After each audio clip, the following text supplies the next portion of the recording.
So I've stood in this vineyard, I don't know, 100 times, recorded lots of videos, and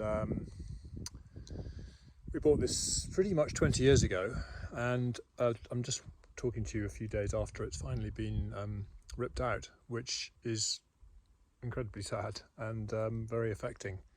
I'll just give you a little whirl around of the scene, but it's a little bit like a slaughterhouse. It's I don't want to make light of it, but it's tragic seeing these lovely old vines ripped out. But it had come to the end of its life, productive life, healthy life, and the drought and the flavescence dorée, which had infected a part of the vineyard, really were the final nail in the coffin. So unfortunately, we've had to put it out.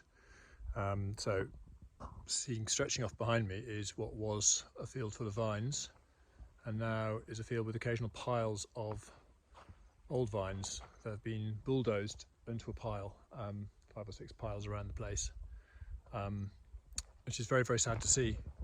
And I'm just standing here. Actually, I just pulled one particular vine out, just to show you how deep the root system goes. So this is a very large root ball here, full of earth still, and then lots of quite thick old roots just coming out from it. Some of them are broken off. You can see how a good metre and a half perhaps length of roots, quite solid roots, roots that when the bulldozer comes along will come out with the vine. So obviously lots of fine roots left in the soil. But yeah, that's the fate of one of our old vines. It's very, very sad to see.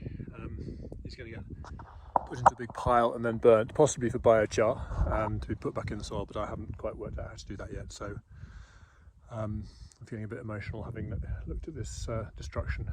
But the exciting thing is that actually we seem to have some soil underneath all that schist stones that were on the surface.